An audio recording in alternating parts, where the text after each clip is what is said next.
For Samantha and Kyle Busch, they always felt that 4 would make their family complete. A daughter to make their 5-year-old Brexton a big brother. After a successful round of IVF led to the birth of their son Brexton in 2015, the Busch family wanted to grow their family even larger. They were told it should be easier than the first time, but soon found out it wouldn't be. Samantha suffered a miscarriage in November 2018 and a second failed IVF cycle the following year. Samantha telling People magazine, "There were times when we were trying and we weren't even speaking. We were fighting every single day about everything." Samantha learned she could not carry and spent most of 2020 searching for a surrogate. With one girl embryo left, doctors said it would be her best chance. But last November, the couple received devastating news. Oh, it means not.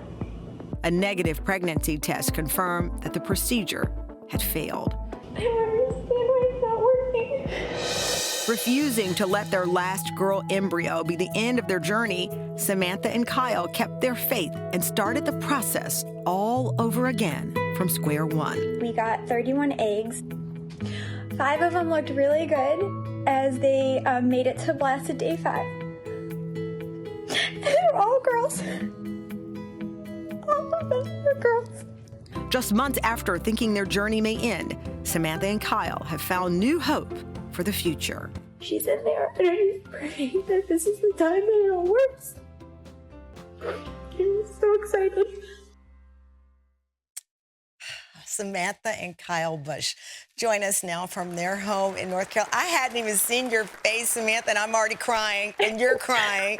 Thank you. You know, oh my gosh. First of all, let me start off by saying how much I appreciate you both today, because so many families are going through this. They suffer in silence. And to see people like you speak up is so important here. The video was from an embryo transfer that was 7 days ago.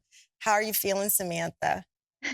Well, obviously I'm crying. I'm a little hormonal, but I feel really good. Yep. She's in there. I've had a few hopefully positive signs with cramping and little things that they say might be a sign of implantation. So yeah, we have a few more days to wait, and then we find out if round number 5 is the one that took. You know, I'm so inspired by you both. I sent my producers this picture, and I don't think I've shown this before. This is me after a round. Before I had my son Moses, with my phone in hand. So clearly I was telling the whole family what was happening there, because it is a family affair, Kyle. From day one on, all of the people in your universe know what you're going through. You know, Samantha said something when she wrote about fighting infertility, that this was something we shared now, and a burden we shared is a burden lightened. For you, Kyle, in particular, because you've been open about low sperm count, things that, again, men don't often talk about publicly, and people associate you with, you know, NASCAR and that macho culture. How freeing was it to talk about this? I mean, obviously it's a challenge. Anything that you look at in fertility is a challenge. And, you know, as we have always kind of been very open, our lives are literally broadcast on television each and every weekend, being out there and being a part of a national sport. But, you know, the personal journey and everything you want to keep under the towel for infertility and stuff, you know, when we were starting to go through it, we were trying to research and look about it and find out some information. And, well, what does this mean? Where do we go? And there wasn't a whole lot out there, and there wasn't a true from start to finish told story that we could really find. And we had to piece together a lot of information. So I think that's where Samantha comes into play, with sharing our story, putting it all out there, being able to then, you know, write it into a book here with Fighting Infertility, and share our full journey, our full experience. And our full journey and experience isn't going to be the same as the next person, but at least it's a basis. And I appreciate you saying that, Kyle. We were just saying, Samantha, showing our audience, you know, the costs of treatment. And I tell people all the time, look, you can pour money at it, but at the end of the day, there are things that are left to nature, God, and science that you simply cannot control. And you've gone through this, including down the road of surrogacy, which again is far more complicated than people understand. There are some states that don't even recognize surrogacy contracts and prohibit it from happening. Yeah, it was a new experience for us. And I think we went into it, as you mentioned, kind of blind. It's not something where, oh, you know, a lot of people that have gone through it. Luckily, there's a lot of apps out there and different ways to connect with women and get advice. But it did take us over a year almost to find a surrogate, and she was wonderful. And now, you know, even though it didn't work, I've walked away with a wonderful friend, which is great. But you know, we try to be really open in our journey in order for others going through it to feel like they can come to us and ask us questions or understand what the process might look like. So I think the hardest thing is going into this journey blind. And if we can ease that tension for any number of couples out there, then we know that sharing our story is the right thing to do. Kyle, let me ask you, to use a race car term, I guess. Was there ever a time that you said, honey, pump the brakes, we're telling too much? I mean, I saw in that video the acupuncture. I tried acupuncture as well. There's so many things that, you know, we have in common here. But did you ever look at her and say, Samantha, this is not good for you mentally or me? We might need to pump our brakes on what we're sharing here?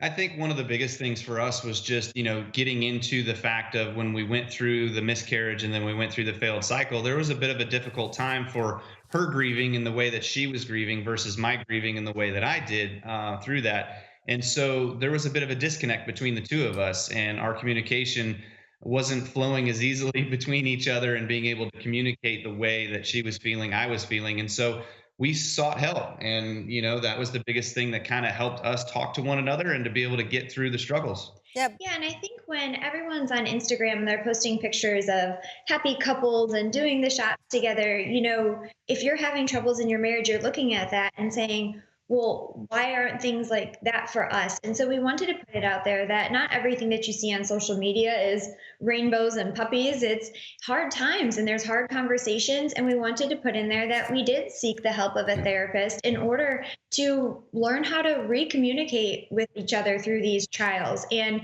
I think, you know, by sharing that openly in the book and on social media, I've had so many couples reach out and say, thank you. You know, we were inspired to go find a therapist or a support group ourselves. Yeah, because at the end of the day, you're in this together and you don't want to turn on each other, because that adds to all of that. I think another thing that you both did to use that energy while you're so anxiously waiting is that you started a grant fund to help families afford IVF. You were pregnant with Brexton at the time. That was in 2015. And you've raised almost $1 million in 5 years, Kyle, to help families going through this. Talk about using your money wisely and using your platform. When you came up with the idea, was it after interacting with people, Samantha? How did this come about? Yeah, you know, when you sit at the clinic and they tell you everything about what IVF is, and then they hand you all of the potential bills, it's very overwhelming. And you know how it is sitting in those waiting rooms, you can see the look on people's faces and overhear conversations. And I remember hearing other couples just saying, how are we going to pay for this? Or we can't do this, and seeing that devastation.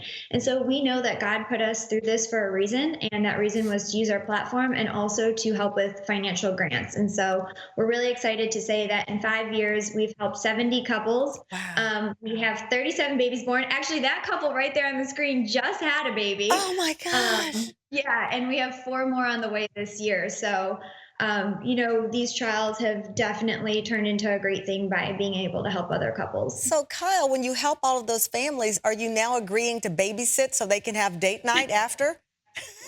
Yeah, something like that. It's definitely upping the Kyle Busch fan club, that's for sure. So we love it. I love it. Well, congratulations. I can't wait to keep following your journey on social media and all the good things that you're doing for other folks. Thank you so much, Kyle and Samantha Busch.